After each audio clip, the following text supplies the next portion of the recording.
So as you know, you have to open Eclipse, go to the source, say right click, new, and source file. Here you can type a for loop demo.c. So I have created a file with the name for loop demo.c. The first thing is I have to include the file, that is stdio.h, and I have to include another file, that is stdlib.h. The entry point main you can write here,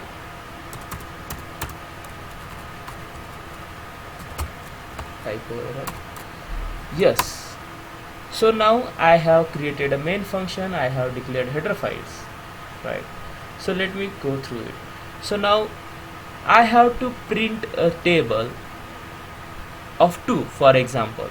So 2's table, 2 1s are 1, 2 2s are 2, 2 2s are 3, 2 3s are 4, like this.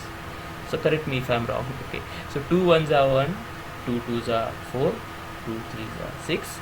So if you have to create a table, how can you create? You can use iterations, yes, but for loop helps you do this. You are not going to write 10 times the statements. You are just going to write a one statement, and you can put it inside the loop, which will help you iterate 10 times. Let me show you. So you have to declare a variable. Before a variable declaration, you have to put a simple set vbuff statement,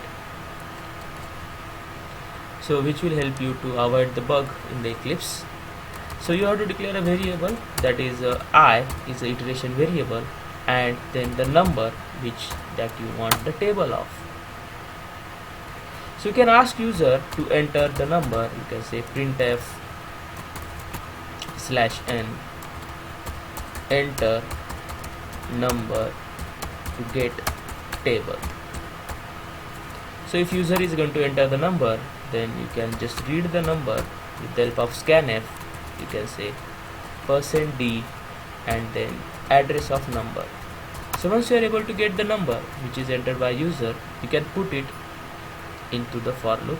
So you can say here a for, then initial value, initialization I equal to 0, but my loop is going to print the table, so I don't want 0, so I want 1, and then I less than equal to 10, because it will iterate for 10 times, and I have to increment the value, that's why it is I plus plus.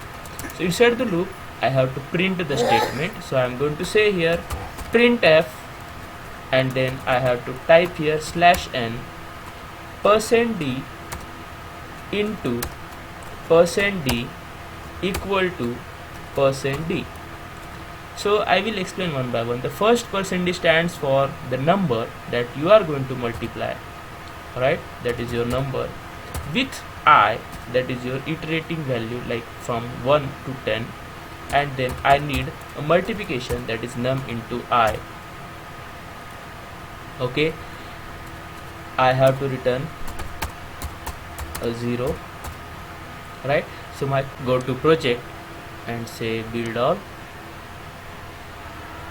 So as you can see here, 0 error, 0 warning. Go to run and say run as, or you can right click on the file and say run as local C++ application. Say OK. Enter the number to get the table. So if I am going to enter here 2 and hit enter, so as you can see here, so I am getting the 2's table.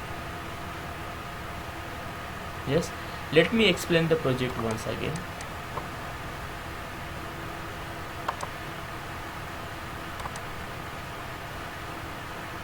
So as you can see here, these are the header files that you have to include to use built-in functionalities. This is the entry point main. This is the set vbuff to avoid the error into the bug into the Eclipse. This is declaration of the variables that you are going to use. These are the two variables in your program. This is the printf statement which will you enter, right, to ask user to enter the number. It will be printed in the console. Scanf is to read the number which is entered by the user and store it into the num. For loop, here it is initialization, condition and implementation. Inside the statement of the for loop, I am writing %d, %d, %d. The first is the number which you are going to iterate 10 times. The I is the incremented value which will iterate from 1 to 10 for 10 times, and num into I will give you the multiplication of that number. So the output will be something like this. Thank you for watching this video. Thank you.